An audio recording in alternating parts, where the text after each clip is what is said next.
اگر آپ چاہتے ہیں کہ ہماری ویڈیو بر وقت آپ تک پہنچ جائیں تو ہمارے چینل کو سبسکرائب کر کے بیل آئیکن کے بٹن کو دبا دیں اور ہمیں لائک بھی کر لیں۔ الحمد للہ رب العالمین والصلاة والسلام علی محمد امین۔ اعوذ باللہ من الشیطان الرجیم، بسم اللہ الرحمن الرحیم۔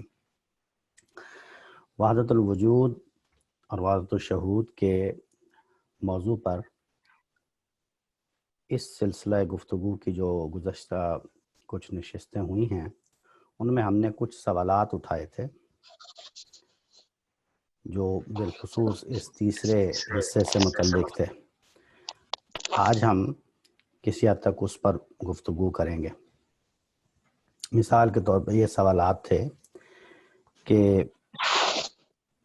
ایک سادہ سا سوال ایک عام آدمی کا کہ اگر وحدت الوجود کوئی ایسا نظریہ ہے یا کوئی ایسا فلسفہ ہے کہ جس سے آپ کو کچھ تکلیف ہے تو آپ اس کو بس اگنور کریں، اپنا کام کریں آپ۔ یعنی وہ ہمارے یہاں ٹرکوں کے پیچھے لکھا ہوتا ہے نا، پاس کر یا برداشت کر،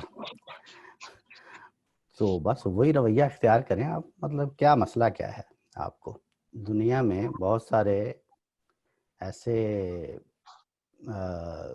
اور بھی نظریات پائے جاتے ہیں، یعنی بہت سارے ایسے نظریات پائے جاتے ہیں، ایسے فلسفے پائے جاتے ہیں جو ان میں بعض ایسے ہوتے ہیں جو اسلام کے ساتھ جو ہے وہ یعنی ان کا کوئی تعلق نہیں ہوتا اسلام کے ساتھ۔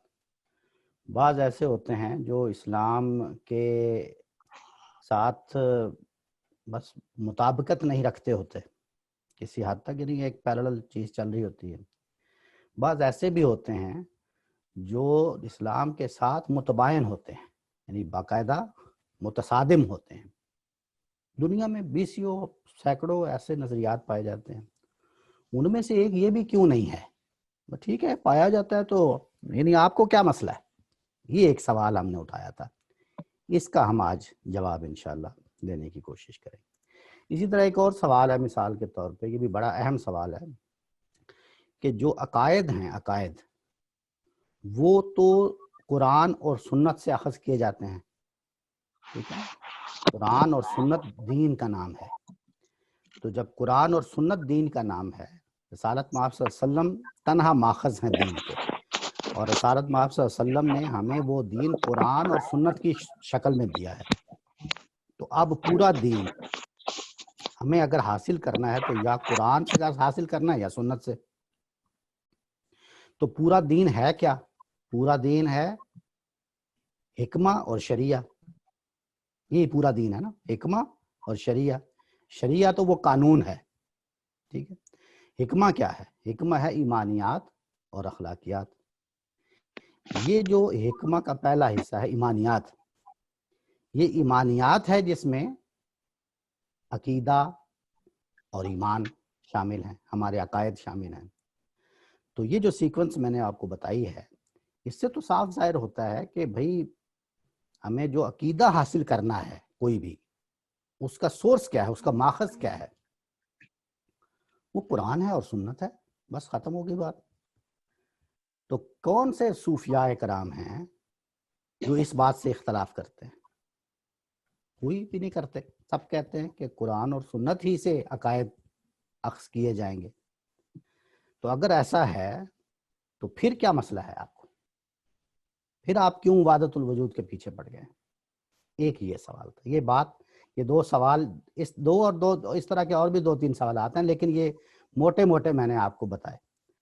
یا مثال کے طور پہ ایک اور سوال ہے کہ اگر قرآن مجید یہ کہتا ہے مثال کے طور پہ کہ قل هو اللہ احد، اور اگر قرآن مجید یہ کہتا ہے کہ اللہ الصمد، اگر قرآن مجید ہمیں اس کی دعوت دیتا ہے، اس کا پیغام دیتا ہے کہ لم یلد ولم یولد، اگر یہ کہتا ہے قرآن مجید، اگر یہ عقیدہ ہے توحید کا، تو مجھے بتائیں، کوئی ایک صوفی بتائیں کہ فلاں صوفی بزرگ ہیں جو اس کا انکار کرتے ہیں، تو کوئی ایک بھی نہیں ملے گا آپ کو۔ سب لوگ اس کا اقرار کرتے ہیں۔ تو یہ جو اس طرح کے سوالات ہیں، سوال کیا ہیں؟ یہ سارے سوالات اصل میں ایک ہی سوال ہے۔ کیا سوال ہے؟ کہ بھائی اس کو پھر کر، وہ برداشت کر یا پاس کر، یعنی آپ کو کیا مسئلہ ہے، اس کو چلنے دیں۔ تو یہ وہ سوالات ہیں جو ہم نے سوچا تھا کہ ہم انشاءاللہ تیسری نشست جو ہماری آج کی آخری نشست ہے اس موضوع سے متعلق، اس میں یہ زیر بحث لائیں گے۔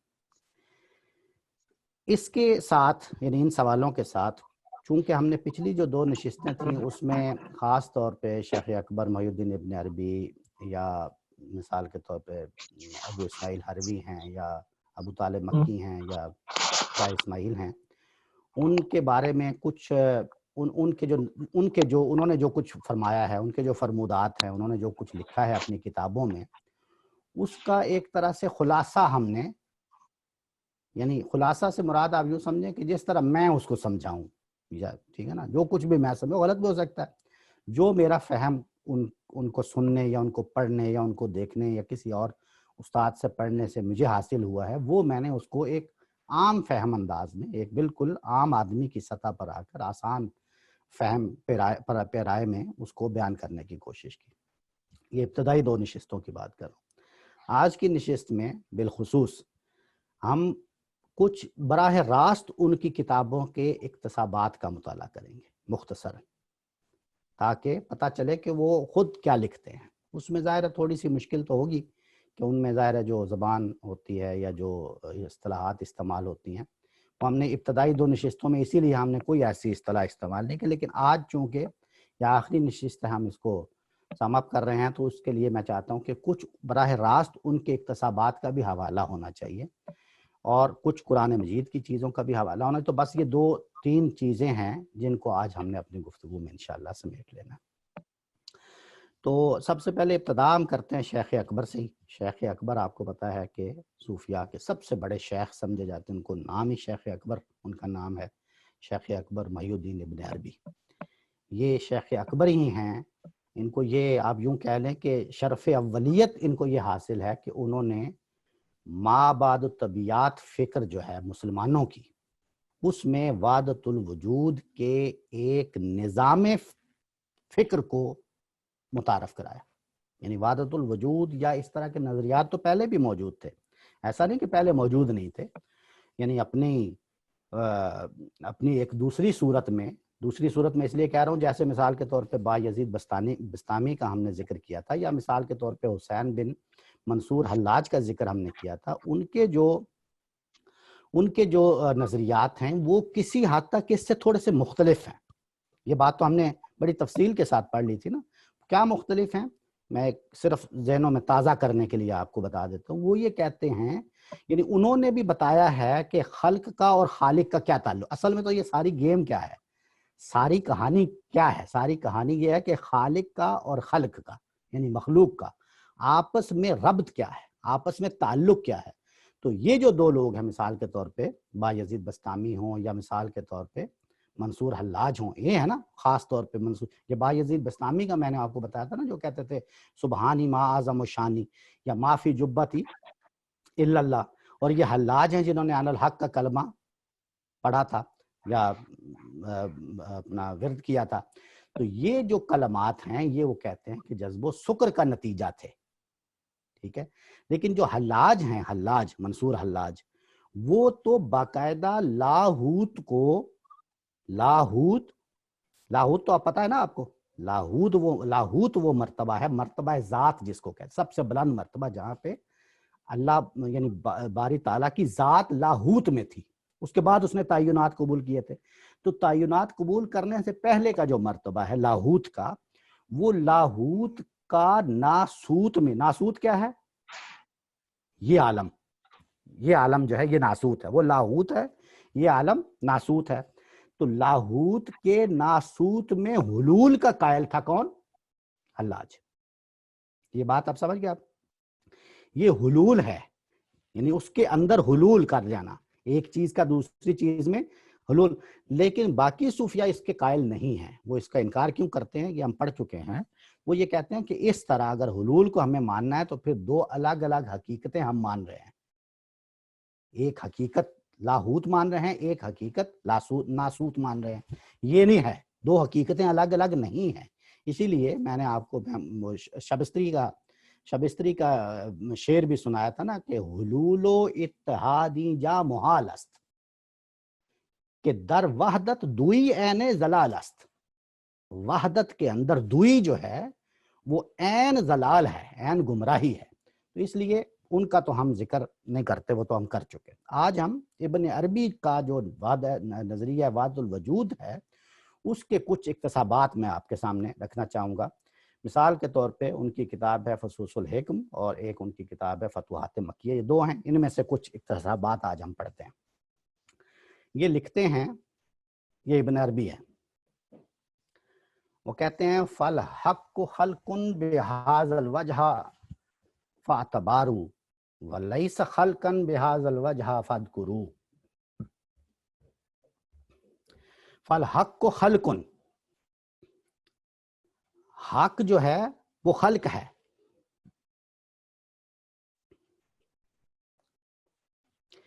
یہ اس بات کو ذرا سمجھیں آپ کہ یہ اس میں کیوں اس پیراگراف کی طرف کیوں توجہ دلا. آپ کو یاد ہوگا پچھلی دفعہ ہم نے یہ بھی بات کی تھی کہ جو یعنی ابن عربی جو ہیں، ابن عربی وہ مثال کے طور پہ صوفیاء، جیسے آج ہم نے سوالات اٹھائے، مثال کے طور پہ آپ کہتے ہیں یا ہم کہتے ہیں کہ ابن عربی نے فرمایا ہے کہ حق ہی خلق ہے، یعنی خدا ہی مخلوق ہے، دوسرے الفاظ میں یوں کہہ لیں.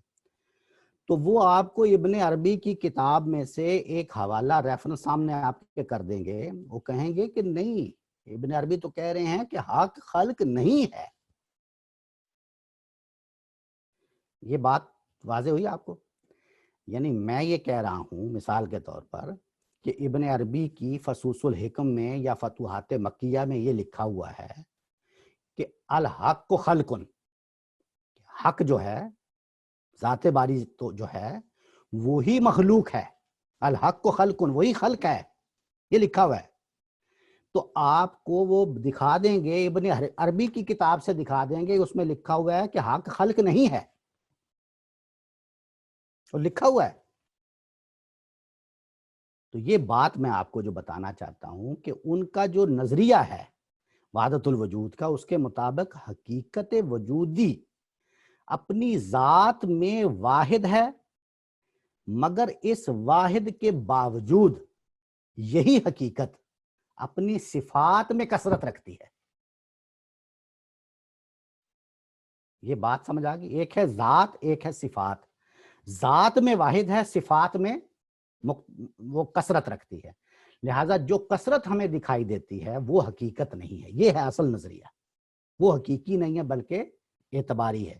یہ حقیقت واحد، قدیم، ازلی، ابدی ہے اور ہر تغیر سے ماورا ہے. یہ تو بات سمجھ آ گئی. اس کی اور اس کا ربط کیا ہے؟ ربط وہ یہ کہتے ہیں کہ جیسے سمندر ہے نا، اور سمندر کے اوپر لہریں ہیں، وہ لہریں کوئی الگ چیز تو نہیں ہے، وہ سمندر ہی ہے نا، سمندری کا حصہ لہریں، لیکن آپ نے اس کو نام دے دیا دوسرا، جو موجیں ہیں اس کی. تو اس لیے وہ موجیں کثرت ہیں، سمندر وحدت ہے. یہ بالکل ایسے ہی ہے جیسے ذات کا یعنی خالق کا اور خلق کا تعلق ہے. تو اس میں جو بیک وقت دو چیزیں ہیں، کثرت بھی ہے، وحدت بھی ہے. اس چیز کو میں آپ کو واضح کرنا چاہ رہا تھا، یہ آپ کو سمجھ آ جانی چاہیے. آپ دیکھیں اس اقتصاب میں بھی یہ بات ہے، اس لیے میں نے رک کر آپ کو تھوڑی سی اور وضاحت کر دی. یہ کہتے ہیں فالحق خلق بہذا الوجہ فاعتباروا، یعنی حق ہی خلق ہے اپنے آیان کی صورت میں. آیان تو سمجھ گئے نا، عین کی جمع جو ہم نے بڑی تفصیل سے پڑھا ہے. اور اپنے ظہور اور ان کے احکام کی قبولیت کے اعتبار سے اس بات کو ملحوظ رکھو. فاعتباروا ولیس خلقا بہذا الوجہ فاذکروا. اب دیکھیں اگلے جملے میں وہ کیا کہہ رہے ہیں. ادھر کیا کہہ رہے ہیں؟ فالحق کو خلقن، حق ہی خلق ہے. اور دوسرے جملے میں کیا کہہ رہے ہیں؟ لیس خلقا، حق خلق نہیں ہے. یہ بات واضح ہو رہی ہے. یہ تھوڑی سی ثقیل بات ہو سکتا ہو، میں اس کو بڑے آسان کر کے سمجھانا چاہ رہا ہوں، لیکن میں اس لیے بتا رہا ہوں کہ دونوں چیزیں ایک ہی جملے میں لکھی ہوئی ہیں. ایک لکھا ہوا ہے حق کو خلقن، ایک لکھا ہوا ہے ولیس خلق، یعنی حق ہی خلق ہے، اور آگے لکھا ہوا ہے کہ حق خلق نہیں ہے. ٹھیک ہے؟ اس کا مطلب کیا ہے؟ اس کا مطلب یہ ہے کہ یعنی اس بات کو ملحوظ رکھیں کہ احدیت جو ہے وہ ذاتی اعتبار سے حق ہے، ذاتی اعتبار سے، لیس خلقن بہذا الوجہ، وہ اپنے ذات میں وحدت ہے، صفات میں خلق نہیں، صفات میں خلق ہے یعنی کثرت رکھتی ہے، ذات میں وہ وحدت ہے، لہذا فالحق کو خلقن کس میں ہوگی؟ وحدت میں۔ یہ بات سمجھ۔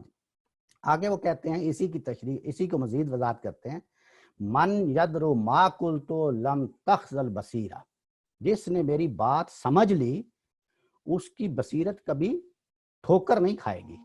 وَلَيْسَ يَدْرِيهُ إِلَّا مَنْ لَهُ بَصَرٌ، لیکن میری بات کون سمجھے گا؟ وہی سمجھے گا جس کو کوئی بصیرت حاصل ہے۔ اب دیکھیں آگے کیا فرماتے ہیں، کہتے ہیں جمع و فرق، جمعن و فرقن، جمع و فرق، اس کو جمع بھی کر رہے ہیں اور فرق تفریق بھی کر رہے ہیں۔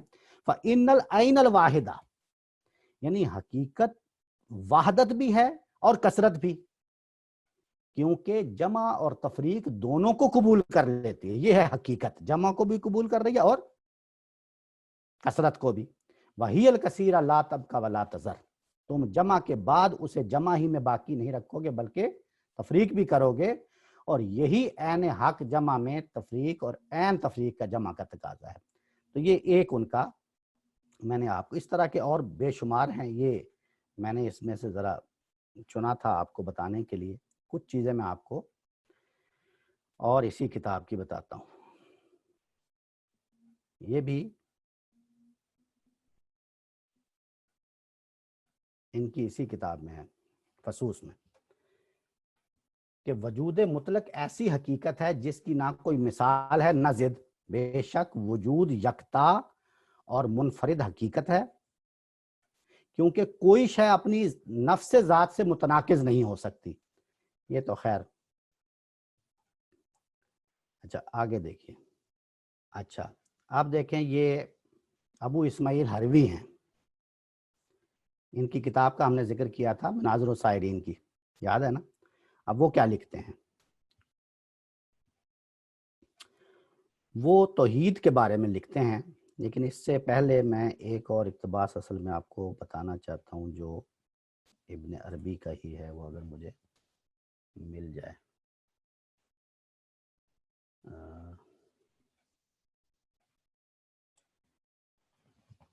بہرحال وہ ابھی ملے گا تو میں وہ بھی آپ کو سنا دیتا ہوں۔ تو وہ جو سوال تھا کہ بھئی مسئلہ کیا ہے آپ کا، آپ اپنا کام کریں، تو اس کا جواب یہ دیتے ہیں، مسئلہ یہ ہے کہ آپ ایک محض اتنی بات نہیں ہے کہ ایک نظریہ ہے جس کو آپ نے کوئی اڈاپٹ کر لیا ہے، کوئی سائنس ہے یا کوئی چیز آپ نے لیبارٹری میں تیار کر لی ہے یا کوئی تخیل ہے کسی شاعر کا، ایسا نہیں ہے، بلکہ ایک ایسی چیز زیر بحث ہے جو براہ راست میرا عقیدہ ہے، بے شک وہ خارج میں آپ اس کو بیان کر رہے ہیں، اس کی توضیح کر رہے ہیں، لیکن میرا وہ عقیدہ ہے، اور وہ کیا ہے؟ وہ سب سے اہم عقیدہ ہے میرا، اور وہ ہے توحید۔ یہ توحید ہے جس کو آپ سمجھ لیں چھیڑ رہے ہیں، یہ بات ہے جس کی وجہ سے یہ قابل اعتنا بنتی ہے ہمارے لیے۔ یعنی آپ اگر کوئی نظریہ رکھتے ہیں، کچھ کرتے ہیں، آپ ٹھیک ہے سائڈ پہ رکھیں، کوئی مسئلہ نہیں ہے، ہمیں کچھ نہیں ہونا چاہیے، لیکن آپ وہ عقیدہ جو میرا عقیدہ ہے اور میرے دین میں سب سے اہم عقیدہ ہے، اس کو چھیڑا چھاڑی کر کے اس کو آپ باقاعدہ اس کی توضیح کرنے کی کوشش، اس کو بتا رہے ہیں مجھے، اور کن الفاظ میں بتا رہے ہیں جس کی وجہ سے مجھے اس پر بات کرنی پڑتی ہے، وہ یہ ہے، اس کے لیے آپ یہ دیکھیے، یہ میں نے آپ کو بتایا کہ یہ ابو اسماعیل حروی جو ہیں وہ اپنی کتاب منازل میں لکھتے ہیں کہ التوحید علی ثلاثۃ اوجہ، کہ توحید کے 3 درجے ہیں۔ الوجہ الاول، پہلا درجہ یہ ہے توحید العامہ وہو الذی یصح بالشواہد، یہ عام عوام کی توحید ہے، اور یہ وہ توحید ہے جس کی صحت دلائل پر مبنی ہے، شواہد پر مبنی ہے، ٹھیک ہے۔ والوجہ الثانی، دوسرا درجہ کون سا ہے؟ توحید الخاصہ، یہ دوسرا درجہ خواص کی توحید کا ہے، وَهُوَ الَّذِي یثبت بالحقائق، یہ حقائق سے ثابت ہوتی ہے. والوجہ الثالث، اور تیسرا درجہ کیا ہے؟ توحید قائم بالقدم. یہ ہے اصل بات، قائم بالقدم، یعنی یہ تیسرا درجہ جو ہے یہ ذات قدیم ہی کے ساتھ قائم ہے. ذات قدیم سے کیا مراد ہے؟ یعنی ذات باری تعالیٰ. وَهُوَ توحید خاصۃ الخاصہ، یہ اخص الخواص کی توحید ہے. فَأَمَّا التوحید اول، فَأَمَّا التوحید الاول فَهُوَ شہادتاں اللہ الہ الا اللہ وحدہ لا شریک لہ الاحد الصمد الذی لم یلد ولم یولد ولم یکن لہ کفوا احد.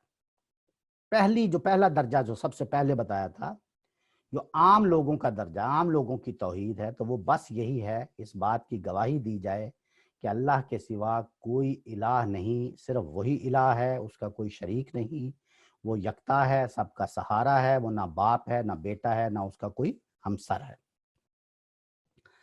تو اب یہ دیکھا آپ نے، اس میں مسئلہ کیا ہے؟ یہ تو وہی ساری بات کر دی، قل هو اللہ احد اللہ الصمد لم یلد ولم یولد. تو بھائی وہ تو مان رہے ہیں، بے شک اس کو پہلے درجے میں مان رہے ہیں یا تیسرے درجے میں مان رہے ہیں، مان تو رہے ہیں نا. تکلیف کیا ہے؟ یعنی انہوں نے اس کا انکار تو نہیں کر دیا. کوئی ایسا تو نہیں کہ انہوں نے یہ کہہ دیا ہو کہ بھائی اس کی شرک کرنا شروع کر دو. تو یہ وہ کہتے ہیں کہ ہم نے اگر کہہ ہی دیا ہے تو بھائی مسئلہ کیا ہے؟ مسئلہ یہ ہے کہ آپ رسالت اس طرح. ابھی ایک اور بات سن لیں تو پھر میں بتاتا ہوں کہ مسئلہ کیا ہے. اب اسی جو توحید میں نے ابھی آپ کو بیان کی، اسی کی وضاحت میں وہ کہتے ہیں کہ قائم بالقدم کے جو الفاظ ہیں نا، قائم بالقدم، یہ پتا نا قائم بالقدم، تو اس کا مطلب یہ ہے کہ وہ قدیم، ذات قدیم ہی کے ساتھ قائم ہے. ایک اور جگہ پہ وہ اس کی وضاحت لکھتے ہیں کہ انہو اسقاط الحدث و اسبات القدم، یعنی حادث کی نفی ہے، اسقاط ہے اس کا، اور قدیم کا اس بات ہے. حادث سے کیا مراد ہے؟ یعنی یہ عالم، یہ خلق، یہ عالم حادث ہے، اور قدیم ذات باری تعالیٰ ہے. تو حادث کی نفی کرنی ہے، اس عالم کی نفی ہے، اور قدیم کا اس بات ہے، یہ اس کی. اچھا، اسی بات کو مثال کے طور پہ امام غزالی نے بھی اپنی کتاب احیاء العلوم الدین میں لکھا ہے. وہ دیکھیں کیا لکھتے ہیں. وہ کہتے ہیں الرابعہ، یعنی وہ بھی اسی طرح درجے بتاتے ہیں، اور پھر چوتھا درجہ یہ بتاتے ہیں، آخری ان کا آخری درجہ، کہ ان لا یرا فی الوجود الا واحدا وہی مشاہدۃ الصدیقین، یعنی بندہ صرف ذات باری کو موجود اللہ یرا، اور کچھ نہیں دیکھے گا، فی الوجود الا واحدہ، سوائے واحد کے، صرف اس کی ذات کو دیکھے گا. اللہ یرا، اور کسی کو نہیں دیکھے گا. اور اگر ایسا کرتا ہے تو وہی مشاہدۃ الصدیقین، یہ صدیقین کا مشاہدہ ہے، اسی کو صدیقین کا مشاہدہ کہتے ہیں. وَتَسْمِيَةُ صوفیہ الفنا فی التوحید، اس کا نام صوفیاء نے کیا رکھا ہوا ہے؟ فنا فی التوحید، یعنی توحید میں فنا ہو جانا. یہ کیا ہے؟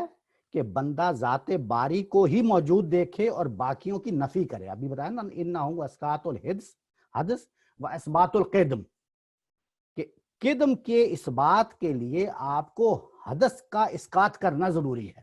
سمجھ گئے نا آپ؟ تو اس میں بھی وہ چوتھے درجے میں یہی چیز بتاتے ہیں کہ صوفیاء نے جو الفنا فی التوحید کا نام رکھا ہوا ہے، وہ اصل میں مشاہدۃ الصدیقین ہے. اور اس میں آپ کو کرنا کیا ہے؟ کہ آپ کو صرف ایک واحد وجود ہی نظر آتا ہے، اور کچھ نظر نہیں آتا. آگے وہ کہتے ہیں لَأَنَّهُ مِنْ حَيْث لَا يَرَى إِلَّا وَاحِدًا فَلَا يَرَى نَفْسَهُ. اب یہ دیکھیں، یہ اہم بات ہے کہ اس کی وجہ یہ ہے کہ اس مرتبے میں بندہ چونکہ وجود واحد کے سوا کچھ نہیں دیکھتا، یعنی من حیث لا یرا الا واحد، وہ اس ایک واحد کے سوا اور کچھ نہیں دیکھ رہا. فلا یرا نفسہ، میری آواز چونکہ کٹ گئی تھی، میں اس کو دوہرا رہا ہوں کہ توحید کا آخری مرتبہ جو امام غزالی کے نزدیک یہ ہے کہ بندہ صرف ذات باری ہی کو موجود دیکھے، یعنی صدیقین کا اس کو مشاہدہ قرار دیا گیا ہے. اور صوفیاء نے اس کا کیا نام رکھا ہوا ہے؟ فنا فی التوحید. یہ بھی خود امام غزالی نے بتا دیا ہے کہ اس کا نام صوفیاء نے فنا فی التوحید. تو وہ کہتے ہیں کہ اس کی وجہ کیا ہے، اس کی وجہ بیان کر رہے ہیں. وہ کہتے ہیں لَأَنَّهُ مِنْ حَيْثُ لَا يَرَى إِلَّا واحد، چونکہ بندے کو اس مرتبے میں، اس حال میں واحد کے سوا اور کچھ نظر نہیں آتا، تو پھر کیا ہوتا ہے فَلَا يَرَى نَفْسَهُ، یہ وجہ بتا دیا. لہٰذا وہ اپنی ذات کو بھی نہیں دیکھتا. اب ذات کی بھی نفی ہو گئی، ٹھیک ہے. فلا یرا نفسہ ایضاً، یعنی اپنی ذات کی بھی نفی ہوگی. وَإِذَا لَمْ يَرَا نَفْسَهُ لِكَوْنُهُ مُسْتَغَرَّقًا بِالتَّوْحِيدِ، چونکہ جب وہ خود اپنی ذات کو بھی نہیں دیکھتا تو پھر وہ توحید میں اس استغراق کے باعث اپنے آپ کو نہیں دیکھ پاتے. یعنی وہ توحید میں اس استغراق، وہی جس کو صوفیاء نے نام رکھا تھا نا الفنا فی التوحید. تو اس غرق ہو جان توحید میں وہ چونکہ غرق ہو گیا ہے، مستغرقن بالتوحید، تو اس غرق ہو جانے کی وجہ سے اب اس کو باقی عالم تو پہلے سے نفی ہو گئی تھی، اب اس کو اپنی ذات نفسہ، فلا یرا نفسہ، تو اس کو اپنی ذات کی بھی نفی ہو گئی ہے، وہ بھی اس کو نہیں دیکھتا. آگے وہ لکھتے ہیں کان فانیا ان نفسہ فی التوحید بمعنی انہ فنی ان رویت النفس والخلق، یعنی اس مرتبے میں اس کا نفس اور خلق، نفس اور مخلوق دونوں اس کی نگاہوں کے لیے معدوم ہو جاتے ہیں. وہی یعنی کہ ریزن اس کی بتا دی، لیکن یہاں پہ دونوں کو نفسہ والخلق، دونوں اس کی آنکھوں سے پوشیدہ ہو جاتے ہیں، اس کو نظر نہیں آتے. تو جب دونوں معدوم ہو گئے، تو جب دونوں کون مطلب یعنی عالم بھی معدوم ہو گیا اور خود اس کی ذات بھی معدوم ہو گئی، تو باقی رہ کے گیا، باقی ایک ذات رہ گئی، اسی کو وہ کہتے ہیں حقیقت الواحد، وہی وحدت الوجود ہے. ابھی میں نے آپ کو ابن عربی کی جو کتابوں فصوص الحکم اور فتوحات میں سے ایک وہ بتایا نا کہ الحق خلقن، جس کا میں نے وہ لیس خلقن، اسی کو یعنی ایک ہی جملے میں اس کا تضاد بھی بیان کر دیا. تو اب آپ ایک اور دیکھیے، یہ بڑا خوبصورت ان کا اقتباس ہے. اسی کو ہمارے استاد گرامی جاوید احمد صاحب غامدی نے بھی اپنے مضمون میں لکھا ہے ان کے اس اقتصاب کو. وہ لکھتے ہیں، یہ امام ابن عربی کا یہ اقتصاب ہے. وہ کہتے ہیں فمن رائے الحق منہ فیہ بعینہ فذالک العارف. بہت خوبصورت جملہ ہے. جس کسی نے، فمن جس کسی، پس جس نے حق کو حق سے، حق میں چشم حق سے دیکھا. فمن رائے الحق منہ، جس نے حق کو دیکھا حق سے، منہ حق سے، فیہ حق میں، بعین ہی چشم حق سے، فذالک العارف، اس کو عارف کہتے ہیں. عارف کی ڈیفینیشن کی. عارف کون ہے؟ عارف وہ ہے جو حق کو حق سے، حق میں چشم حق سے دیکھے. ٹھیک ہے.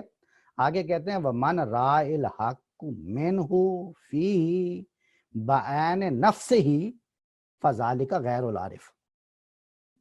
اب یہ دیکھیں ساری چیزیں کامن ہیں. وَمَنْ رَائِ الْحَقُ، جس نے حق کو دیکھا، مِنْهُ حق سے، فیہ حق میں. ٹھیک ہے، یہاں تک تو ساری بات کامن ہے، وہ اس میں بھی یہی تھی، وہ بھی تھی. آگے کیا ہے؟ بعین نفس ہی. لیکن اب یہ چشم حق نہیں رہا، یہاں پہ کیا ہو گیا؟ اس نے اپنے چشم سے یعنی بچشم خود دیکھا ہے. اب فضائل کا غیر العارف، اب وہ عارف نہیں رہا.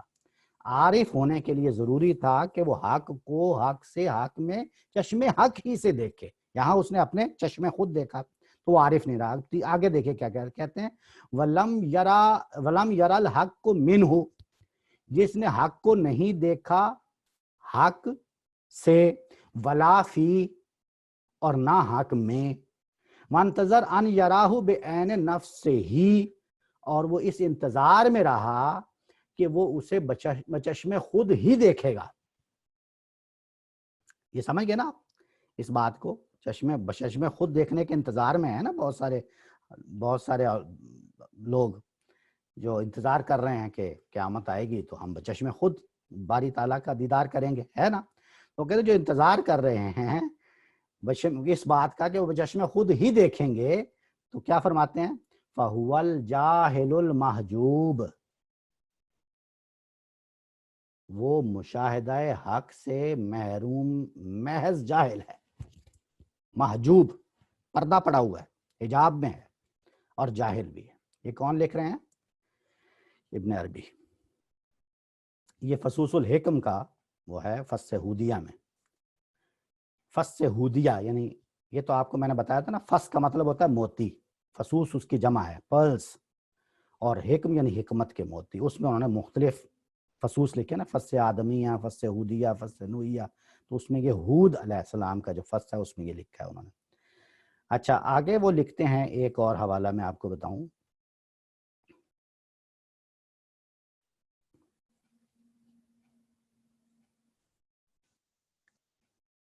چلیں یہ میں اسکپ کر دیتا ہوں، ہم نے آپ کو کچھ بتا دیے، کچھ حوالے۔ اصل بات یہی تھی کہ میں چاہتا تھا کہ جس کو ہم نے یہ سارا کچھ ہم اس کی سمری کر چکے ہیں، اصل میں یہ مقصد نہیں تھا کہ میں کوئی یعنی یہ ہم بتا چکے ہیں، اس بات کو ہم اچھے طریقے سے سمجھ چکے ہیں، صرف مقصد یہ تھا کہ اس کی یعنی کچھ براہ راست اس کا حوالہ دے دیں ہم کہ یہ کہاں پر بیان کیا گیا، کیا کیا بیان کیا۔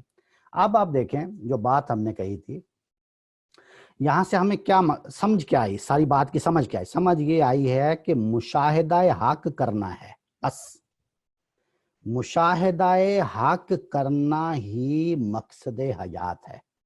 یہ ایک مقدمہ پہلے سے بن چکا، یہ بن گیا، تیار ہو گیا مشاہدہ حق کا، یہ مقصد حیات ہے۔ مقصد حیات کیا ہے؟ یعنی آپ کو حقیقت کی معرفت حاصل کرنی ہے۔ حقیقت کیا ہے؟ وہ حقیقت جو حقیقت الحقائق ہے، تو حقیقت الحقائق کی معرفت حاصل کر لینا۔ اور اس میں آپ کو قرآن مجید کی آیت بھی میں نے سنا دی تھی، بہت ساری آیات ہیں جن کا وہ سہارا لیتے ہیں، اور وہ میں اس لیے اس کو اس طرف جانا نہیں چاہتا ہوں، میں آپ کو یعنی صرف ایک حوالہ صرف دے دیتا ہوں کہ بہت ساری جو ہم ہے نا، الطاف احمد اعظمی کا نام آپ نے سنا ہوگا، ان کی ایک کتاب ہے وحدۃ الوجودی کے نام سے، الطاف احمد اعظمی کی، وہ آپ لوگ ضرور حاصل کر کے پڑھ لیں، بہت زبردست کتاب ہے۔ اس کتاب میں انہوں نے بالکل کیٹیگرائز کر دیا ہے اور ان چیزوں کو واضح کر کے بتا دیا ہے، اولین جو صوفیاء کرام تھے ان کے کیا نظریات وغیرہ کس طرح ڈیولپ ہوئے، اور آگے چل کے انہوں نے ایک چیپٹر پورا باندھا ہے، اس میں بتا دیا ہے کہ صوفیاء کرام جو ہیں وہ قرآن مجید کی کن آیات سے استدلال کرتے ہیں۔ یہ بہت اہم بات ہے نا، یہ بلکہ پچھلی نشست میں کسی نے شاید سوال بھی کیا تھا، شاید منیر قریشی صاحب نے کیا تھا، کہ قرآن مجید سے وہ کیا دلائل پیش کرتے ہیں۔ وہ بہت ساری آیات ہیں، ان میں ہم اس لیے نہیں جانا چاہتے کہ وہ پھر بہت ٹائم لے جائیں گی، اور وہ ایسی چیزیں ہیں کہ جن کا کوئی تک تعلق ہی نہیں بنتا۔ چلے دو تین مثالیں مثلا آپ کہتے وَمَا رَمَيْتَ إِذْ رَمَيْتَ وَمَا رَمَيْتَ إِذْ رَمَيْتَ وَلَكِنَّ اللَّهَ رَمَا، ہے نا قرآن مجید میں آیت، تو یہ کہ جب تم نے وہ پتھر پھینکے، وہ تم نے نہیں پھینکے بلکہ اللہ نے پھینکے، تو یہ کیا چیز ہے؟ اگر اللہ نے پھینکے اس مطلب اللہ یہاں پہ موجود ہے، بے شک وہ حلول ہے یا جو بھی ہے، آپ اس کو جو مرضی کہیں، اسی نے کیا سب کچھ، اس طرح کی چیزیں۔ یا ایک بڑی آپ کو دلچسپ وہ ہے آیت قرآن مجید کی، اب وہ سنیں گے تو آپ کو سمجھ آ جائے گی کہ یار اس کو چھوڑ دیں آپ۔ آیت یہ ہے، یا بنی اسرائیل اذکروا نعمتی التی انعمت علیکم وَأَوْفُوا بِعَہْدِی أُوفِ بِعَہْدِکُم۔ بڑی زبان زد عام آیت ہے نا، یہ بہت مشہور، سب کو یاد ہے۔ کیا ہے اس میں؟ یا بنی اسرائیل، اے بنی اسرائیل، یاد کرو میری نعمتوں کو، کہ میرے ان احسانوں کو جو میں نے تم پر کیے، یہاں تک تکلیف۔ اب آگے کیا ہے؟ اوفو بعہدی، تم میرا وعدہ پورا کرو، ٹھیک ہے، اوفی بعہدکم، میں تمہارا وعدہ پورا کروں گا۔ آپ مان نہیں سکتے کہ اس آیت کی جو تشریح ہمارے بزرگ کرتے ہیں صوفیاء کرام، میں اس کا ایک تھوڑا سا آپ کو سنا دیتا ہوں، وہ سن لیں تو آپ کو کافی تسلی ہو جائے گی۔ مثلا وہ کہتے ہیں کہ مراتب وفا میں نہایت وسعت ہے، پس ہماری جانب سے اول مرتبہ ادائے کلمہ شہادت ہے، اور حق تعالیٰ کی طرف سے جان و مال کی حفاظت ہے، اور اخیر ہماری طرف سے فنا ہے، یہاں تک کہ فنا سے بھی فنا ہو جانا، اور حق کی طرف سے صفات و اسماء کے انوار سے آراستہ کر دینا۔ پس وفا سمجھتے ہیں نا، یعنی وعدہ وفا، ادھر آیا نا اوفو بیعہدی اوفی بیعہدی، یہ اس کو وفا۔ تو پس وفا کی تفسیر ہیں جو آثار مختلفہ آئے ہیں وہ با اعتبار مراتب متوسطہ کے ہیں، اور وہ بکثرت ہیں، اور یہ بھی کہا جا سکتا ہے کہ اول مرتبہ ہماری طرف سے توحید افعال ہے، اور آخر توحید صفات ہے اور توحید ذات، اور حق تعالیٰ کی طرف سے وہ معارف و اخلاق ہیں جو ہر مرتبے میں مناسب اس مرتبے کے سالک پر فائز کیے جاتے ہیں۔ لا الہ الا اللہ محمد رسول اللہ۔ یعنی بنی اسرائیل مخاطب ہیں، بنی اسرائیل کو یہ کہا جا رہا ہے کہ میری نعمتوں کو یاد کرو جو میں نے تم پر کی تھی، اور یہ کیا ہے؟ یہ میری سمجھ سے بالاتر ہے۔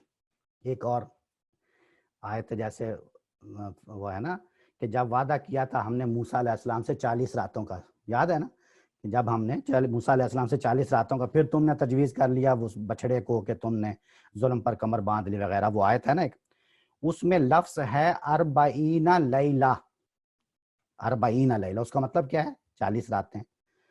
اس آیت میں موسیٰ کی اللہ سے ملاقات کی مدت 40 راتیں بیان ہوئی ہے۔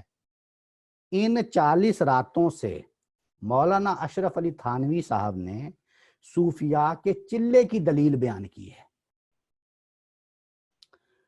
ٹھیک ہے؟ لہٰذا وہ لکھتے ہیں کہ یہ آیت اہل سلوک کے چلے کی اصل ہے، اور گو یہ موسیٰ علیہ السلام کا قصہ ہے، لیکن جب اس کو نقل کر کے اس پر انکار نہیں کیا گیا تو یہ ہمارے لیے حجت ہو گیا، خصوص جب کہ اس باب میں آگے وہ کچھ حدیثیں بھی پیش کرتے ہیں۔ تو یہ آپ سمجھ گئے ہیں کہ کس طرح میں توجہ دلانا چاہ رہا ہوں کہ یہ ان آیات کے حوالے سے اس کو ہم روک دیتے ہیں، کافی ہے۔ تو یہ آیات کو وہ اس طرح کرتے ہیں، یا ابھی ہم نے پچھلی نشست میں ایک بڑی مشہور آیت پڑھی نا کہ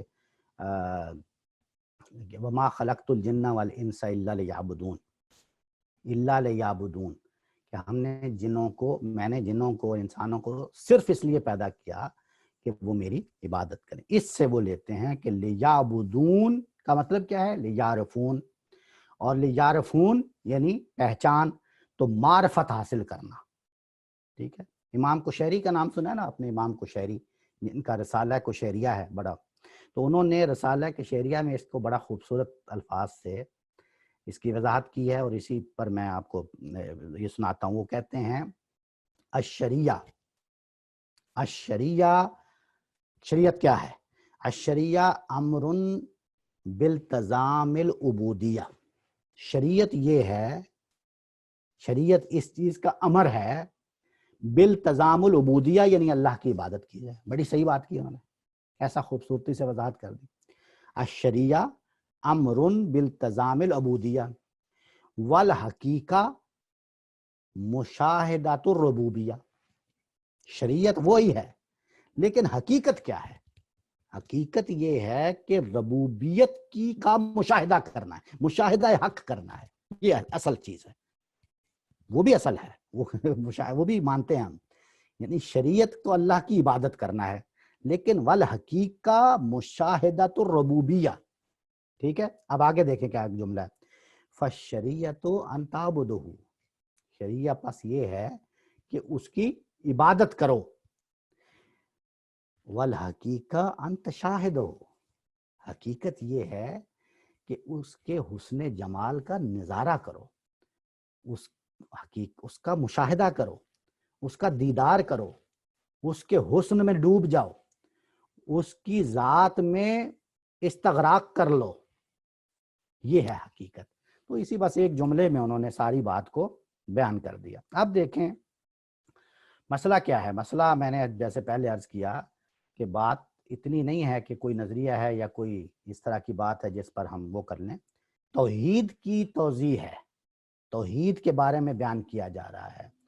لیکن جب وہ یہ کہتے ہیں کہ بھائی آپ کو توحید حاصل کرنی ہے تو جاؤ قرآن سے حاصل کرو، سنت سے حاصل کرو، ہم نے کب کہا ہے ہمارے صوفیاء سے حاصل کرو، کہتے ہیں نا. لیکن میں نے ابھی آپ کو اقتصا بات سنا دی ہے، وہ یہ کہتے ہیں کہ یہ توحید جو قرآن بتا رہا ہے، یہ توحید جو سنت بتا رہی ہے، یہ تو بالکل عام آدمی کی توحید ہے نا. اس کے 3 درجے ہیں. 3 درجے کس نے کہا؟ صاحب بنازل نے، ابو اسماعیل حروی نے. 4 درجے کس نے بتایا؟ امام غزالی نے. اور اس میں بتا دیا کہ یہ اخص الخواص کی توحید ہے جو اصل ہے، خاص اور خاص لوگوں کی، تو عام لوگوں کی توحید نہیں ہے. تو یہاں پر جب یہ آپ جب یہ کہتے ہیں تو جو مسئلہ پیدا ہوتا ہے، جو مسئلہ کیا ہے؟ مسئلہ یہ ہے کہ اللہ تعالیٰ نے رسالت مآب صلی اللہ علیہ وسلم کو جس پیغام کے پہنچانے کا مکلف فرمایا ہے، اس کا مطلب یہ ہے کہ رسالت مآب صلی اللہ علیہ وسلم نے وہ پیغام پوری طرح پیغام نہیں پہنچایا. اس بات کا یہ مطلب، یہ بات سمجھ آ گئی آپ کو؟ یعنی ہمیں تکلیف کیا ہے؟ کوئی 3 درجے کہے، 4 درجے کہے، 5 درجے کہے، ہمیں کیا ہے؟ کیا مسئلہ ہے؟ ہمیں تو قرآن مجید دے رہا ہے نا، تو ہم نے لے لیا. مسئلہ یہ ہے کہ اللہ تعالیٰ تو بڑے، آپ کو پتہ ہے قرآن مجید میں فرماتا ہے، رسالت محمد صلی اللہ علیہ وسلم کو مخاطب کر کے فرمایا ہے کہ اگر تم نے یہ بات اچھے طریقے سے اس طرح نہیں پہنچائی تو ہم یہ سمجھیں گے کہ تم نے اس پیغام کا کچھ حصہ پہنچایا ہی نہیں. بالکل صحیح طریقے سے اس کا ابلاغ کرنا ہے. تو آپ اندازہ کریں کہ اللہ تعالیٰ کیا فرما رہے ہیں کہ رسول اللہ صلی اللہ علیہ وسلم کو کہ آپ کو اس کو کیسے پہنچانا ہے. لیکن یہ لوگ یہ کہہ رہے ہیں کہ جو قرآن میں یا سنت میں اللہ کے رسول نے جو چیز پہنچائی ہے وہ سب کے لیے نہیں ہے، وہ صرف عام لوگوں کے لیے. یہ بات آپ فالو کر رہے ہیں نا اس بات میں؟ یعنی کیا فرق، کہاں پہ جا کے ہمیں، وہ کہتے ہیں نا آپ کو کیا تکلیف ہے؟ تکلیف کہاں پہ ہوتی ہے؟ تکلیف یہاں پہ ہوتی ہے کہ آپ ہمیں جب 3 یا 4 درجے بتاتے ہیں تو قرآن تو یہ کہتا ہے نبی کریم صلی اللہ علیہ وسلم کو کہ بھائی آپ کو ساری بات پہنچانی ہے، ہر صورت میں پہنچانی ہے. اگر آپ نے نہیں پہنچائی تو اس کا مطلب یہ ہے کہ ہم کہیں گے کہ آپ نے اللہ کا پیغام نہیں پہنچایا. آپ نے اپنی رسالت، اپنی نبوت کا جو ذمہ داری آپ کو دی گئی تھی وہ آپ نے پوری نہیں کی. ٹھیک ہے؟ سورہ مائدہ میں ہے نا کہ یا ایھا الرسول بلغ ما انزل الیک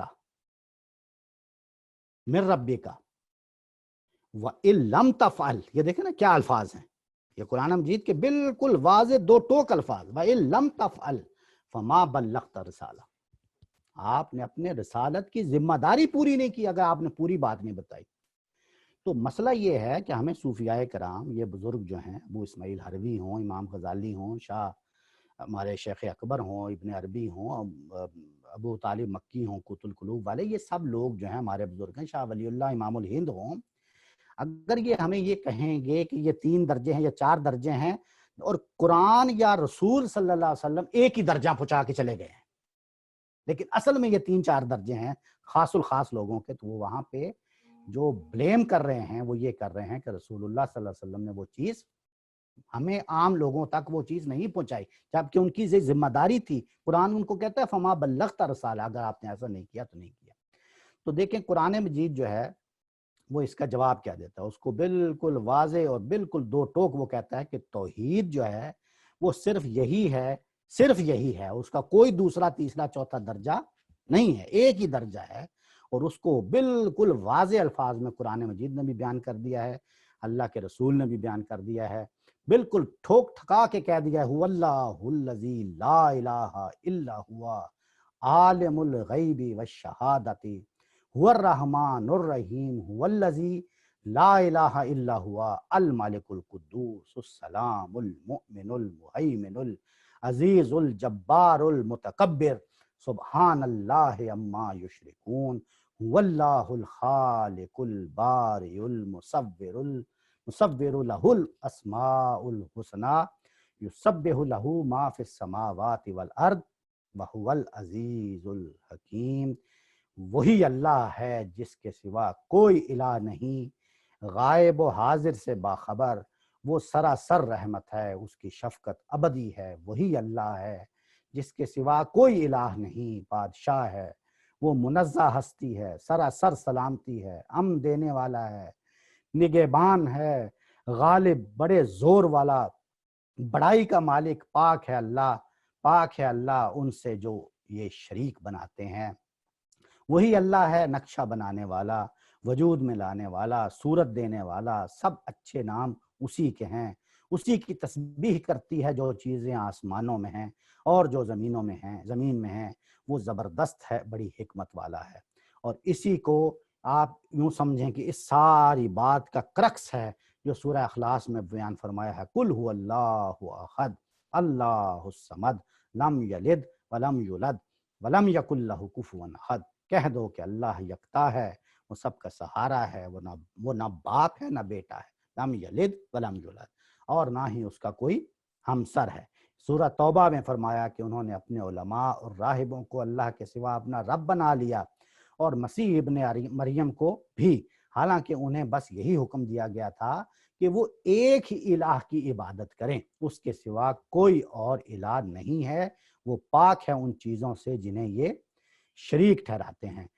اہل تصوف جو ہیں وہ، اب یہ میں استاد گرامی کا جو مضمون ہے ہمارے جاوید احمد صاحب غامدی کا، میں چاہوں گا کہ اس کا میں ایک چھوٹا سا اقتباس آپ کے سامنے پڑھ دوں۔ وہ لکھتے ہیں کہ اہل تصوف کے دین میں یہ توحید کا پہلا درجہ ہے، یہ جو توحید ہم نے بیان کی نا، یہ ساری یعنی یہ پہلا درجہ ہے، وہ اسے عامت الناس کی توحید قرار دیتے ہیں۔ توحید کے مضمون میں ان کی اہمیت، اس کی اہمیت ان کے نزدیک تمہید سے زیادہ کچھ نہیں۔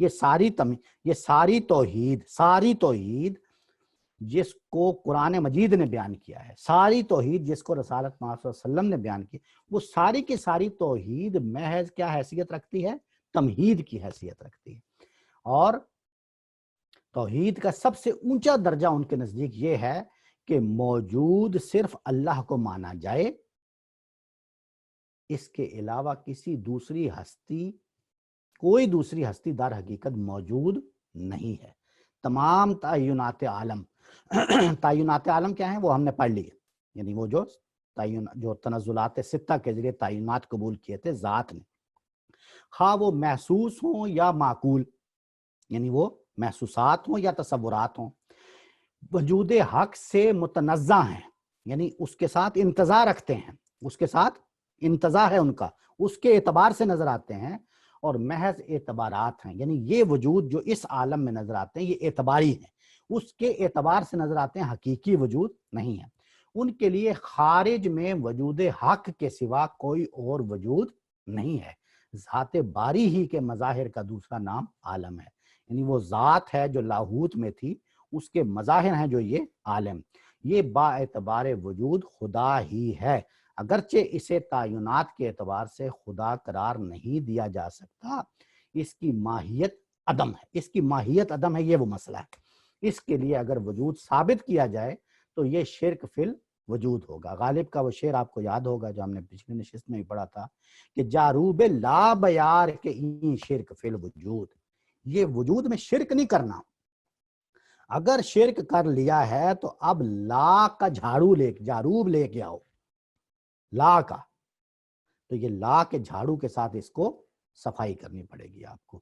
یہ ہے وہ چیز جو ہم کہتے ہیں کہ اللہ تعالیٰ نے اپنے قرآن میں اور اللہ تعالیٰ کے رسول نے اپنی سنت میں بالکل واضح اور کھول کے بیان کر دیا ہے کہ توحید کیا ہے۔ ہم ابھی دوسرے نظریات کی بات نہیں کر رہے ہیں، چونکہ ہمارا ٹاپک ہے وحدت الوجود، تو وحدت الوجود توحید سے متعلق موضوع ہے، تو اس سے متعلق ہم کہتے ہیں کہ توحید کے تمام عقائد، تمام نظریات جو رسالت محمد صلی اللہ علیہ وسلم نے اور جو اللہ تعالیٰ کی کلام میں آ گئے ہیں، کتاب میں آ گئے ہیں، وہ آخری درجہ رکھتے ہیں، کوئی اس کے علاوہ دوسرا تیسرا چوتھا درجہ نہیں ہے۔ اور اگر آپ دوسرا تیسرا درجہ چوتھا کہیں گے تو آپ اصل میں اس بات کی نفی کر رہے ہیں، اس بات کو آپ شہ دے رہے ہیں جو اللہ تعالیٰ نے واضح الفاظ میں اپنے رسول کو کہہ دی تھی کہ آپ نے پھر رسالت کو پہنچایا ہی نہیں ہے۔ وہ تو آپ بعد کے لوگ آ کے پہنچا رہے ہیں نا، دوسرا تیسرا درجہ چوتھا، رسول اللہ نے تو نہیں پہنچایا۔ تو یہ وہ بات ہے جس کی وجہ سے اس پر اعتراضات لوگ کرتے ہیں، ہم کہتے ہیں کہ یہ چیزیں، اس لیے ہم اس کو سوال اٹھاتے ہیں۔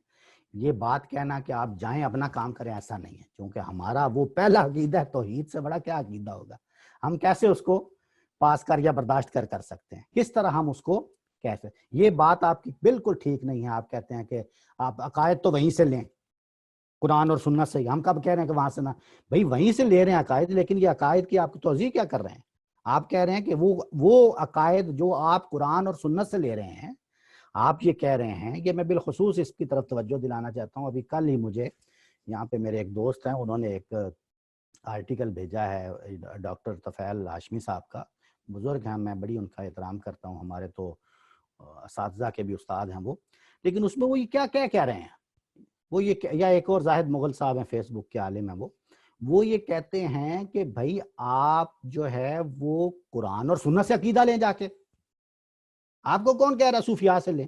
بھائی ہم عقیدہ تو وہیں سے لے رہے ہیں، ہم کب صوفیاء سے لے رہے ہیں؟ مسئلہ یہ ہے کہ وہ جو عقیدہ توحید میں نے لے لیا ہے قرآن اور سنت سے، آپ یہ کہہ رہے ہیں، اور یہ کوئی عام لوگ نہیں کہہ رہے، یا تو آپ نفی کریں ان کی، ابن عربی کی نفی کریں، ان سے برات کا اظہار کریں، ابو اسماعیل حروی سے برات کا اظہار کریں، یا آپ شاہ ولی اللہ سے برات کا اظہار کریں، یا شاہ اسماعیل سے برات کا اظہار کریں، یا ابو طالب مکی سے برات۔ یہ چھوٹے لوگ ہیں، یہ علماء ہیں، علماء متصوفین ہیں۔ آپ اس کو جو تقابل کرنا شروع کر دیتے ہیں، وہ تقابل یہ کرتے ہیں کہ بھائی تمہارے فقہا نے بھی تو بہت ساری نئی چیزیں شامل کر لی ہیں نا، فقہا نے، یعنی امام ابو حنیفہ نے، امام مالک نے، امام شافعی وغیرہ نے، وہ کہتے ہیں انہوں نے بہت ساری نئی چیزیں اڈاپٹ کر لی ہیں۔ ادھر مثال کے طور پہ انہوں نے اپنا فقہ کو ترتیب دینے کے لیے، فقہ کو بیان کرنے کے لیے انہوں نے بہت ساری چیزیں جو ہیں وہ نئے نئے علوم بنائے ہیں نا، جیسے علم منطق ہے انہوں نے فلسفیوں سے لے لیا ہے، جیسے اور بہت ساری چیزیں انہوں نے یونانیوں سے لی ہیں، تو لی ہیں نا انہوں نے اپنے اس علم کو کرنے کے لیے۔ تو اگر علم تصوف کو انہوں نے کرنے کے لیے صوفیاء کرام نے اگر کچھ اپنے کچھ کرنے شروع کر دیے ہیں اس طرح کی پریکٹسز، تو آپ کو کیا تکلیف ہے؟ آپ کو یہ تو نہیں کہہ رہے کہ آپ جا کے ابن عربی سے جا کے توحید کا عقیدہ لیں، یہ تو نہیں کہہ رہے نا ہم۔ وہ کہتے ہیں کہ جاؤ جا کے قرآن سے لو عقیدہ۔ بھائی قرآن سے جو عقیدہ ہم لے رہے ہیں، جو عقیدہ توحید مثال کے طور پہ ہم قرآن سے لے رہے ہیں، جو عقیدہ توحید ہم مثال کے طور پہ رسول اللہ کی سنت سے لے رہے ہیں، آپ کے یہ بزرگ، ہمارے بھی بزرگ ہیں، یہ بزرگ عزت مآب یہ کہہ رہے ہیں وہ ناقص ہے، وہ تو ایک تمہید ہے، وہ تو عام آدمی کا ہے۔ آپ اس کی نفی کر رہے ہیں، جب آپ اس کی نفی کر رہے ہیں تو اب آپ خلاصی نہیں حاصل کر سکتے باہر کھڑے ہو کے ہم، یا کوئی ڈاکٹر طفیل ہاشمی صاحب یا کوئی اور اس طرح کے صاحب جو ہیں وہ یہ نہیں کہہ سکتے کہ ہم نے کب آپ کو کہا کہ عقیدہ، بھائی عقیدے کو آپ اس کی تنقیص کر رہے ہیں، آپ کہہ رہے ہیں کہ وہ عقیدہ کامل نہیں ہے، وہ تو بالکل پہلا درجہ ہے۔ یہ میں نے ابھی آپ کو یہاں پہ سنا دیا نا اقتباس ان کا، کہ یہ تو بالکل پہلا درجہ ہے۔ یہ صاحب منازل جو ہیں، منازل السائرین، ابو اسماعیل حروی کا پہلا جملہ کا توحید علی ثلاثۃ الاوجاع الوجہ الاول توحید العامہ وہو الذی یصح بالشواہد، پہلا درجہ عوام کی توحید کا ہے، اور یہی توحید، وہ کون سا درجہ ہے؟ یہی اس چیز کی شہادت دینا، اللہ الہ الا اللہ وحدہ لا شریک لہ الاحد الصمد الذی لم یلد ولم یولد ولم یکن لہ کفوا احد۔ یہ توحید بیان کر کے، یعنی قرآن مجید میں سے یہ بات، ذرا میرا آخری چند جملے اس کو ذرا دھیان سے سنیں، یہ خاص طور پہ میں ان صاحب کو جنہوں نے مجھے ابھی کل رات ہی وہ آرٹیکل بھیجا، ڈاکٹر صاحب کا مسئلہ یہ ہے کہ بھائی آپ یہ تو کہہ رہے ہیں کہ جاؤ قرآن و سنت سے جا کے عقیدہ لو، جو عقیدہ میں قرآن و سنت سے توحید کا لے رہا ہوں، آپ اس عقیدے کو وہاں سے ریفر کر کے، اس کا ریفرنس دے کے اپنی اس جملے میں کہہ رہے ہیں کہ یہ جو عقیدہ تم قرآن اور سنت سے لے رہے ہو، یہ عقیدہ عام لوگوں کا عقیدہ ہے، خاصوں کا نہیں ہے، یہ کامل نہیں ہے، یہ سب لوگوں کا نہیں ہے۔ لہٰذا آپ یہ الزام لگا رہے ہیں کہ رسول اللہ صلی اللہ علیہ وسلم نے جو عقیدہ دیا ہے وہ عام ایک، آپ یوں سمجھیں کہ اگر 4 درجے ہیں، امام غزالی کے 4 درجے اگر مان لیں، تو اس کا مطلب ہے کہ رسول اللہ نے 25% توحید دی ہے۔ اگر آپ ابو اسماعیل حروی کے اس توحید کو مان لیں جس کے مثال کے طور پہ 3 درجے ہیں، وہ کہتے ہیں توحید علی ثلاثہ، 3 درجے ہیں اس کے، تو اس کا مطلب ہے رسول اللہ صلی اللہ علیہ وسلم نے 33% توحید دی ہے. یہ واضح ہے، یہ بالکل 2 اور 2 4 والی بات ہے. پھر آپ کیسے کہہ سکتے ہیں کہ یار ہم تمہیں عقیدہ نہیں دے رہے، عقیدہ وہاں سے جو عقیدہ ہم وہاں سے لے رہے ہیں آپ کہہ رہے ہیں وہ ناقص ہے، وہ کامل نہیں ہے. تو اس لیے یہ ساری بحث جو ہم نے ابتدا سے اٹھائی تھی وہ اصل میں تو مکمل ہو گئی تھی. آج تو ایک طرح سے اس کا بس خلاصہ ہی تھا. کچھ حوالے میں نے قرآن مجید سے اور ان کے براہ راست کتابوں کے ریفرنس سے بتائے ہیں. بس گزارش یہ ہے کہ یہ آخری جملہ ہی میں بول دوں کہ یہ بالکل ساری بات جو ہے، یہ سارا یہ عقیدہ یہ سب کچھ بیس لیس ہے، اس کی کوئی اس کی حقیقت نہیں ہے. اور یہ قرآن مجید اور اللہ کے رسول کی سنت کے صریحاً متصادم ہے، بالکل ایک مخالف بات ہے. متصادم کیسے ہے میں نے بتا دیا آپ کو، کہ آپ جب اس کو قبول کرتے ہیں تو آپ اس بات کو قبول کر رہے ہیں کہ رسول اللہ نے پوری بات نہیں پہنچائی. اور یہ معمولی بات نہیں ہے، یہ معمولی بات نہ اس کو سمجھیں، اس کو معمولی بات نہ سمجھیں. اگر آپ کوئی دوسرا تیسرا چوتھا درجہ جو ہی آپ مانیں گے تو یہ معمولی بات ہے کہ رسول اللہ نے پوری بات نہیں پہنچائی. لا الہ الا اللہ محمد رسول اللہ، یعنی یہ بات تصور کر سکتے ہیں آپ کہ رسول اللہ نے اپنی رسالت کو نہیں پہنچایا. وآخر دعوانا ان الحمدللہ رب العالمین. اب آپ سوالات کر سکتے ہیں. میں کر سکتا ہوں سوال؟ جی. یہ جو ساری بات جو آپ نے کی، اس میں یہ پتہ چلتا ہے کہ جو تصوف والے جو لوگ ہیں وہ یعرفون کا مطلب یہ لے رہے ہیں کہ ہمیں مشاہدہ کرنا ہے حق کی ذات کا. جب مشاہدہ کرنے کا مطلب کیا، وہ یہ لیتے ہیں کہ ہمیں دیکھنا ہے. وہ دیکھ تو سکتا ہی نہیں. اللہ تعالیٰ کی ذات تو ایسی ہے جو اس جیسی کوئی ذات ہی نہیں ہے. ہمیں اس کو یعرفون کا مطلب یہ ہونا چاہیے کہ ہم اس کی صفات کو پہچانیں. ہم اس کی ذات تک تو پہنچ ہی نہیں سکتے. اور اس کی یعنی حضرت موسیٰ نے بھی دیکھنے کی التجا کی تو کیا ان کا حال ہوا، اسی طرح بہت سے لوگوں نے کی. تو اللہ تعالیٰ کی ذات تک تو پہنچنے کا کوئی تصور کرنا ہی نہیں چاہیے کسی کو. صرف اس کی صفات کو پہچاننا ہے. اس کو جاننے کا مقصد ہی صرف یہ ہے کہ ہم اس کی صفات کو پہچانیں. اس جیسی تو کوئی ذات ہے ہی نہیں. اگر کوئی ہو تو بس پھر وہ ختم ہو گئی بات. اس جیسا کوئی نہیں ہے. یہ میں تو یہ سمجھا ہوں. جی آپ صحیح سمجھیں، آپ بالکل صحیح سمجھیں. جی کوئی اور سوال؟ جی سوال کر سکتا ہوں؟ جی جی پلیز. پھر ہم اس کو یوں نہیں کہیں کہ یہ جو صوفیہ کا عقیدہ ہے یہ کفر ہے؟ کیا ہے جی؟ کفر.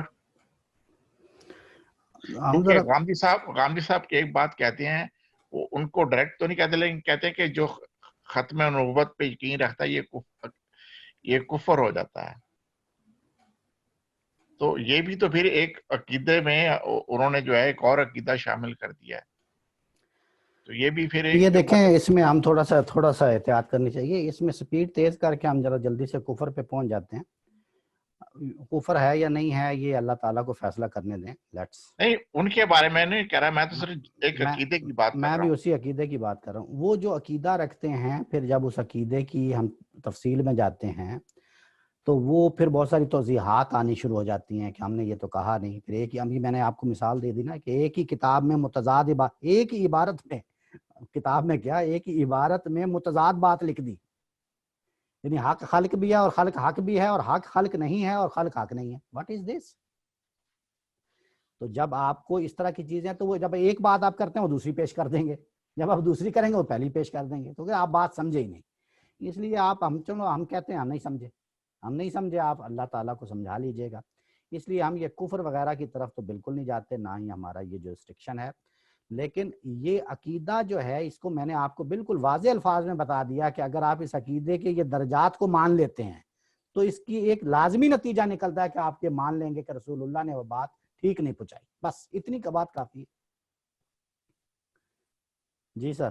یہ تو ابھی تک ہم نے جو یہ 3 لیکچرز ہوئے اور اس کے اندر کچھ سمجھا ہم نے، یہ نظریاتی پہلو ہے نا، صوفی عقیدے کا نظریاتی پہلو ہے یہ.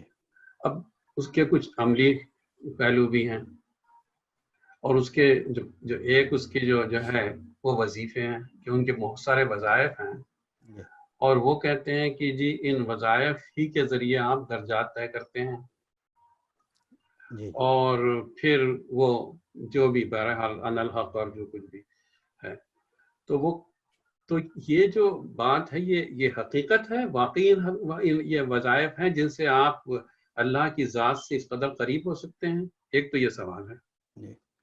اچھا، اس میں تو میں ابھی دوسرا سوال بھی کر سکتا ہوں. جی آپ دوسرا چلے بعد میں کریں. دوسرا یہ ہے کہ بات اچھا یہ تو ہو گیا نظریاتی پہلو، ہو گیا یہ عملی وظائف، اور اس کے بعد تیسرا عمل کرامات، ان میں کتنی حقیقت ہے. اور اس کے بعد ایک اور بھی بات کہ وہ کہتے ہیں کہ جی ایک پورا نظام جو ہے نا، کتب اور پتہ نہیں اولیاء اور کئی مراتب ہیں مجھے نہیں یاد ہیں، تو یہ سب پورا ایک نظام ہے جو اللہ نے ایک پیرلل نظام قائم کیا ہوا ہے. یہ جو باتیں ہیں یہ اس پر مطلب ہے کہ دیکھیے بات یہ ہے کہ اچھا میں ذرا بتا دوں، ظاہر ہے میں قادری ہونے کے واسطے میرا ایک بہت یعنی یہی صوفی اس سے تھا، یعنی میرے جو والد تھے وہ عثمانیہ یونیورسٹی کے جو ڈین تھے ان کے مرید تھے، اور اس کے بعد ان کو دستار خلافت دیا گیا اور وہ پھر مرشد بن گئے. اچھا خیر یہ تو بعد میں، خیر میں جب کالج میں گیا تو پھر میں مولانا مودودی کو پڑھنے لگا تو پھر میں اس سے ایک طرف ہو گیا، لیکن درمیان میں پھر مجھے شوق ہوا کہ یار یہ ہے کیا چیز جو اس قدر وہ تھا ہم اس کو دیکھوں. تو کچھ سرسری کتابیں پڑھا، تو ظاہر ہے کہ پڑھا ہے، اس کو میں مطالعہ نہیں کہوں گا. تو میں ایکچولی آپ سے جاننا چاہتا ہوں کہ یہ جو 3 مختلف چیزیں ہیں اس پر آپ کی کیا مطالعہ ہے اور کیا اس کی حقیقت ہے. یعنی آپ یہ اندازہ لگائیے کہ جو ہمارے جو جد امجد جو بغداد سے آئے تھے وہ باقاعدہ مشہور ہے کہ جی وہ کتب نے حکم دیا اور یہ پتہ نہیں کیا، اور وہ آئے اور ان کا آج تک عرس ہوتا ہے وہاں پہ، اور ہندو اور مسلم سب جمع ہوتے ہیں. تو خیر تو یہ جو 3 باتیں میں نے جو آپ سے عرض کی ہے، اس پر ظاہر ہے کہ آپ کا ایک بہت گہرا مطالعہ ہے، تو اس میں کیا رائے آپ کی ہے؟ جی آپ کا اچھا سوال ہے، لیکن چونکہ یہ ہمارے آج کے اس کے تعلق نہیں ہے ہمارے موضوع کے ساتھ، وحدت الوجود کے ساتھ براہ راست، لیکن ظاہر آپ سے سوال کر دیا ہے تو میں بالکل مختصر آپ کو جواب دے دیتا ہوں. اس میں آپ ذرا یہ سمجھیں کہ ایک ہوتا ہے اذکار، ایک ہوتا ہے اعمال. یہ 2 چیزیں ہیں. یہ ہمارے نماز میں بھی ایسے ہی نا، نماز کے 2 حصے ہیں، اعمال اور اذکار. اعمال ہیں جس میں ہم قیام کرتے ہیں، رکوع کرتے ہیں، سجدہ کرتے ہیں. اذکار ہیں جس میں ہم سورہ فاتحہ پڑھتے ہیں، سبحان ربی العظیم پڑھتے ہیں، سبحان ربی الاعلیٰ پڑھتے ہیں، وغیرہ وغیرہ. سمجھ گئے نا؟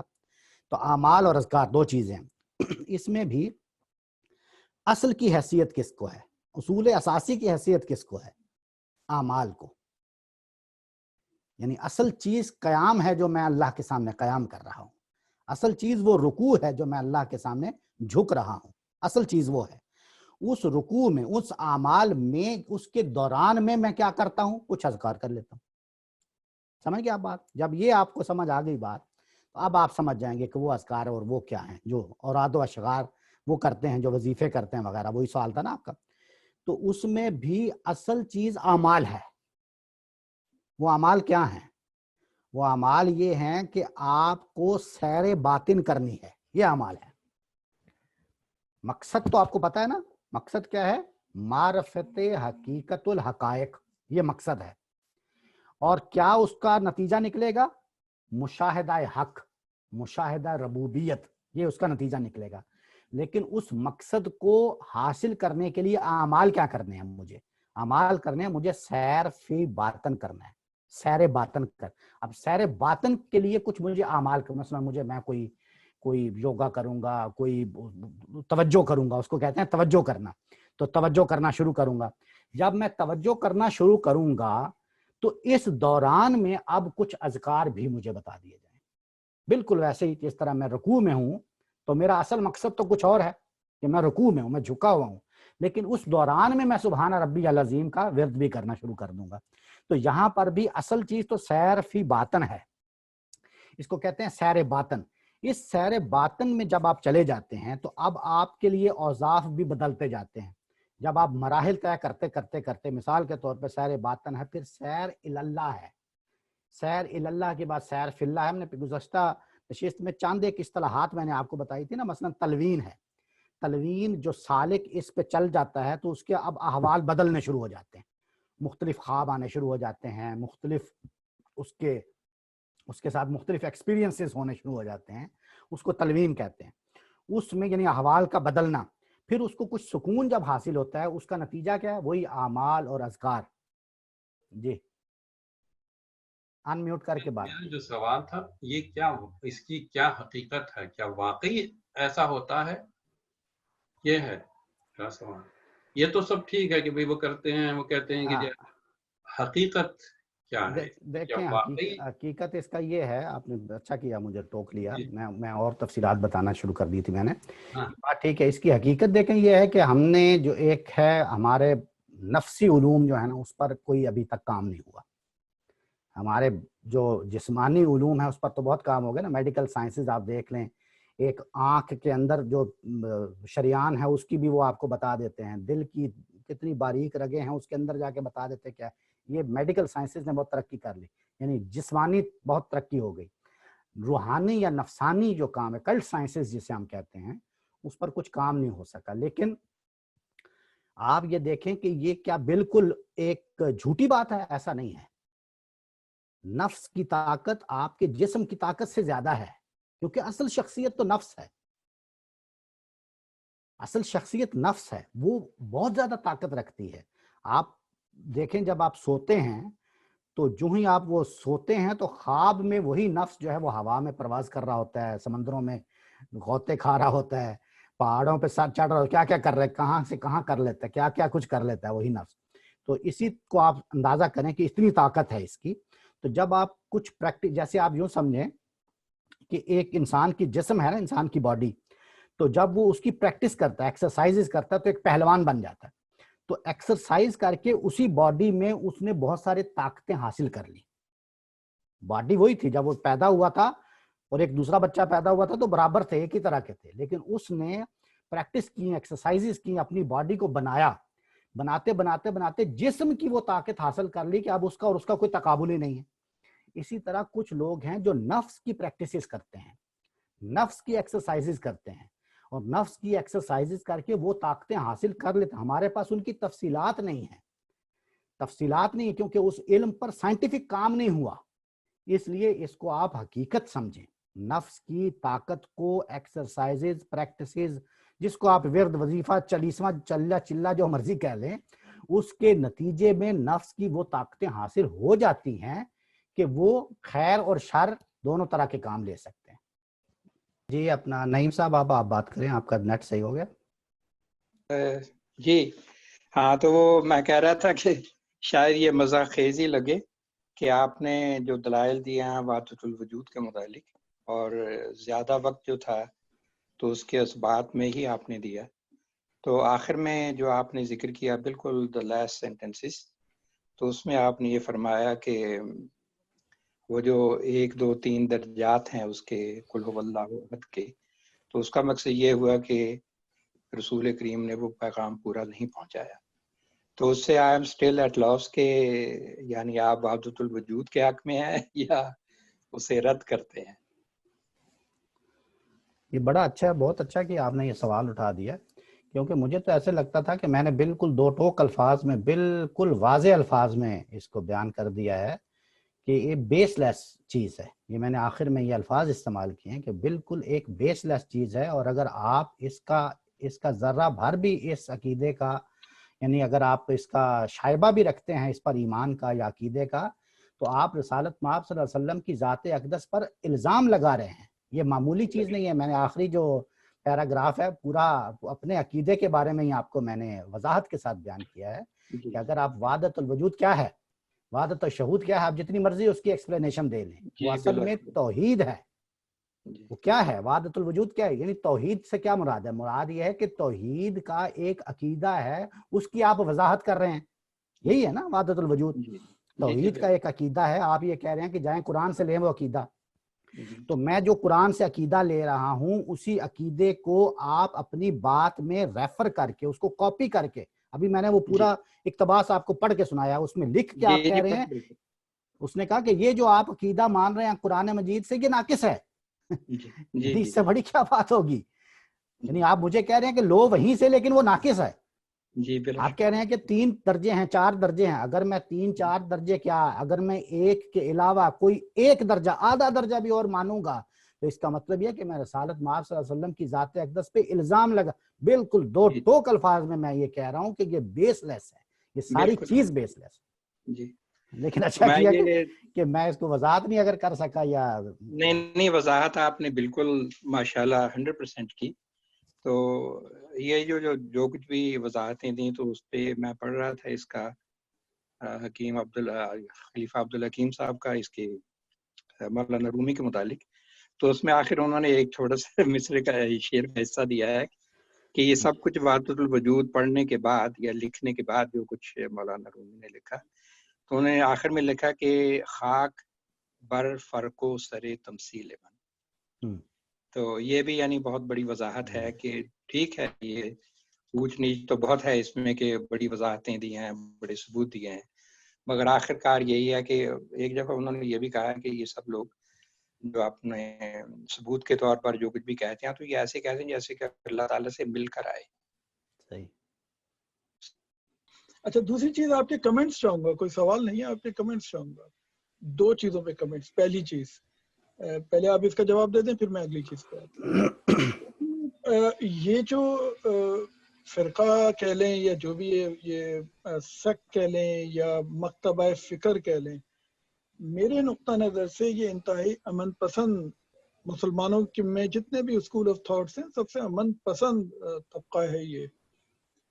تو باقی اگر ہم دوسری طرف دیکھیں تو یہ رجت پسندی کی انتہا ہے، ادھم مچایا ہوا ہے پوری دنیا میں. اور جو کچھ بھی آپ کو یہ نظر آتا ہے یہ مار دھاڑ، یہ بہت سارے دوسرے جو اسکول آف تھاٹس ہیں ان کی وجہ سے، ان کی جو مخصوص سوچ ہے یا جو بھی. آپ اس بارے میں کیا کہتے ہیں کہ ایک امن پسند آپ اس کو اس لحاظ سے اگر دوسرے لحاظ سے دیکھیں تو کس مقام پہ پاتے ہیں ایک امن پسند طبقہ جو کہ صرف آشتی کی بات کر رہا ہے پوری دنیا میں؟ یہ جی جو امن پسند طبقہ ہے نا جی، ان کا ایک عقیدہ ہے جس کو وحدت الوجود کہتے ہیں. اس وحدت الوجود کو ہم نے موضوع بنایا تھا، ہم نے اس پر تفصیل آپ کی کمنٹس چاہ رہا تھا جی. تو میں یہ عرض کر رہا ہوں کہ ہمارا جو موضوع ہے اس نشست کا وہ بالخصوص ان کے صرف ایک عقیدے پر ہے. اس میں کیا شک ہے کہ وہ امن پسند ہیں، اس میں کیا شک ہے کہ وہ جو ہیں وہ پیسفل ایک طبقہ ہے، اس میں کیا شک، وہ ہم ہی ہیں، ہم میں سے ہی ہیں، ہمارے بھائی ہیں، اور وہ سب سے زیادہ حسن سلوک والے ہیں، سب سے زیادہ اخلاقیات میں دیکھ لیں، سب سے زیادہ امن پسندی میں، ساری باتیں درست ہیں. ہمارا موضوع جو ہے وہ وحدت الوجود کا تھا، اسی پر اس لیے ہم نے 3 نشستوں میں اسی پر بات کی. ٹھیک ہے.